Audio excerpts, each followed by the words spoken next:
وَلِلَّهِ عَلَى النَّاسِ حِجُّ الْبَيْتِ مَنِ اسْتَطَاعَ إِلَيْهِ سَبِيلًا، اور اللہ کا حق ہے اپنے بندوں پر کہ وہ حج کریں اس کے اس گھر کا جو کوئی بھی استطاعت رکھتا ہو سفر کی۔ اگر زاد راہ ہے، خرچہ ہے، جانے آنے کے اخراجات مہیا ہیں، اور یہ کہ آپ پیچھے جن کو چھوڑ کر جا رہے ہیں ان کے لیے بھی اتنے وقت کا جو ہے وہ انتظام ہے کھانے پینے کا، گزارے کا، نان نفقے کا، تو آپ پر حج فرض ہو گئے۔ اب اگر اس فرضیت کے بعد کوئی شخص تاخیر کرتا ہے تو وہ بڑے گناہ کے اندر مبتلا ہے۔ جیسے ہی فرضیت ہو جائے، پہلا کام جو ہے، پہلا قرض جو ہے، یوں سمجھیے یہ اللہ کا قرض ہے بندوں پر۔ یہ لام جو آتا ہے، لام اور اعلیٰ، لام کسی کے حق کے لیے، اعلیٰ کسی کے اوپر حق ہونا۔ وَلِلَّهِ عَلَى النَّاسِ حِجُّ الْبَيْتِ مَنِ اسْتَطَاعَ إِلَيْهِ سَبِيلًا، یہ تو اللہ کا حق ہے لوگوں پر، لوگوں کے ذمے، یہ قرض ہے اللہ کا کہ اس کے گھر کا حج کریں، جائیں، طواف کریں، اور جو بھی اس کے مناسک ہیں ادا کریں، اور وہیں پر قربانی کا بھی ہے۔ لِيَشْهَدُوا مَنَافِعَ لَهُمْ وَيَذْكُرُوا اسْمَ اللَّهِ فِي أَيَّامٍ مَّعْلُومَاتٍ عَلَىٰ مَا رَزَقَهُم مِّن بَهِيمَةِ الْأَنْعَامِ فَكُلُوا مِنْهَا وَأَطْعِمُوا الْبَائِسَ الْفَقِيرَ، اسی کے اندر جو ہے مناسک کے اندر قربانی بھی ہے۔ افریقہ میں آپ کو معلوم ہے، شمالی افریقہ میں زیادہ تر لوگ جو ہیں جیسے کہ ہندوستان پاکستان میں ویسے ہیں، لیکن آپ جنوب میں چلتے جائیے تو رنگ گہرا ہوتا چلا جائے گا، انتہائی سیاہ رنگ، وہ بھی ہے، سب آ رہے ہیں، شکلیں جدا ہیں، زبانیں جدا ہیں، لیکن سب کے سب جو ہے ایک ہی نغمہ ان کی زبان پر ہے ایک ہی نغمہ، کہیں واضح کہیں مبہم، وہ ایک ہی مذہب، لبیک اللہم لبیک لبیک لا شریک لک لبیک ان الحمد والنعمت لک والملک لا شریک لک۔ اب یہ ترانہ ہے، توحید کا ترانہ ہے، اور گونج رہی ہے اس وقت، آپ اندازہ نہیں کر سکتے کہ وہ پوری سرزمین گونج رہی ہوگی اس ترانے کے ساتھ، کیونکہ تھوڑی تھوڑی دیر کے بعد نئے قافلے داخل ہو رہے ہیں۔ ابھی ایک قافلہ جو ہے اس نے سعی مکمل کی ہے، دوسرا شامل ہو گیا، بلکہ اس کے دوران ہی ابھی اس کا ختم نہیں ہوا کہ تیسرا قافلہ چلا رہا ہے۔ وہ تو یہاں تو ظاہر بات ہے کہ میں نے چونکہ ایک نقشہ اپنی نگاہوں سے دیکھا ہے مدینہ منورہ سے اور مکہ مکرمہ جاتے ہوئے رات کے وقت، کہ کہیں جو ہے وہ روشنیوں کی وہ قطار ٹوٹتی ہی نہیں تھی، مسلسل معلوم ہوتا ہے کہ سڑک کے اوپر گاڑی ہے، مسلسل، کہیں اس کے اندر وقفہ ہے ہی نہیں۔ اتنے بڑے پیمانے پر، اتنے بڑے پیمانے پر، اتنے بڑے پیمانے پر لوگ جمع ہو رہے ہیں۔ زبانیں جدا ہیں، ایک دوسرے کی زبان نہیں سمجھتے، لیکن ایک زبان اور بھی ہوتی ہے جو بغیر بولے سمجھ میں آتی ہے، اس سے معلوم ہوتا ہے سب کے لیے محبت ہے، ہمارے بھائی ہیں، تمام مسلمان ہیں۔ بعض کے اندر یہ محبت کا جذبہ زیادہ ہے۔ ترکوں میں انڈو پاکستان کے لوگوں کے لیے بہت محبت ہے۔ اب وہ بات جو نہیں کر سکتے، سمجھا نہیں سکتے، لیکن ان کی آنکھوں سے، ان کے انداز سے وہ محبت ٹپکی پڑتی۔ تو عالمگیریت جو ہے اسلام کی، ہمگیریت، عالمگیریت، آفاقیت، اس کا جو مظہر نظر آتا وہاں تھا۔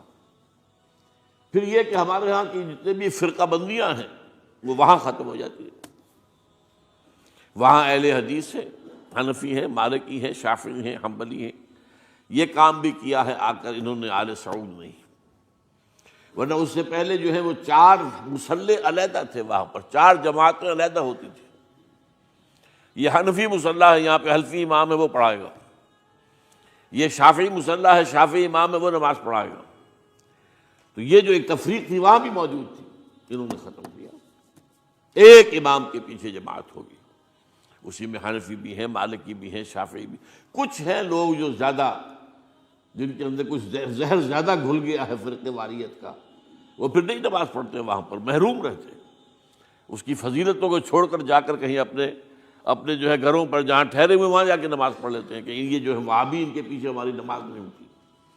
لیکن نہیں، عام طور پر ایسا نہیں ہے، عام طور پر سب لوگ جمع ہیں، نماز پڑھ لیں۔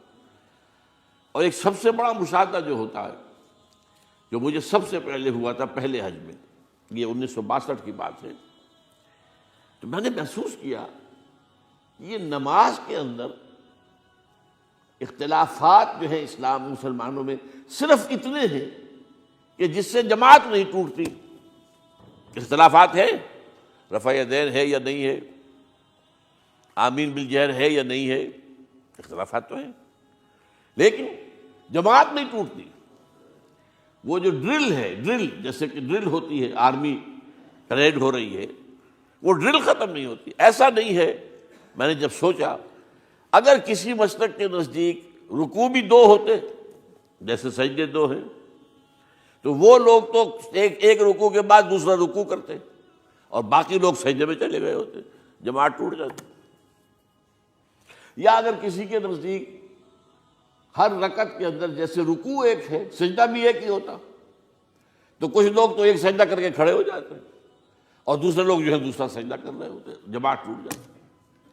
تو یہ میں سمجھتا ہوں کہ یہ کس کی حکمت ہے، کس نے یہ طے کیا کہ ٹھیک ہے آپ میں رنگا رنگی بھی ہو، اے ذوق اس چمن کو ہے زیب اختلاف سے، اختلاف بھی ہے، رفع یدین بھی ہو رہا ہے، آمین بالجہر بھی ہو رہا ہے، نہیں بھی ہو رہا ہے، سب کچھ ہے، لیکن وہ اجتماعیت نہیں ٹوٹ رہی.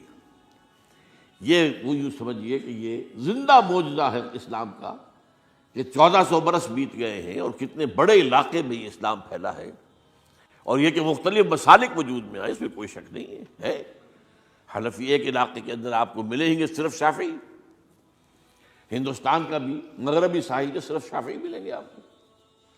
اس سے آگے آپ جائیے، چونکہ یہ عرب تاجروں کے ذریعے سے ایمان لائے ہیں، یہ لوگ سری لنکا کے لوگ ہیں، انڈونیشیا کے لوگ ہیں، ملیشیا کے لوگ، سب شافعی ہیں. ہندوستان میں چونکہ اوپر سے شمال سے آیا ہے اسلام، یہ ترکوں کے ذریعے سے آیا ہے اور وہ کٹر حنفی تھے، یہاں حنفیت آئی. ترک جو ہے کٹر حنفی، یہ ترکی تو تھے جو آئے تھے. یہ کون تھا؟ محمود غزنوی کون تھا؟ سبکتگین کون تھا؟ الپتگین کون تھا؟ بختیار کاکی کون تھا؟ قطب الدین بختیار، یہ کون تھے؟ سب ترک. اور ترک بھی کون؟ غلامان، خاندان غلامان یاد کیجیے. لیکن بہرحال ان کے ذریعے سے جو اسلام ان کے ساتھ آیا ہے وہ خالص حنفی اسلام، کوئی حرج نہیں. وہاں جا کر سب جمع ہو جاتے ایک وحدت کے اندر. تو یہ چند مشاہدات وہاں کے ہوتے ہیں جو ہماری ظاہری آنکھوں کو بھی نظر آ جاتے ہیں، جس کا کہ قلب کے اوپر بڑا گہرا اثر پڑتا ہے.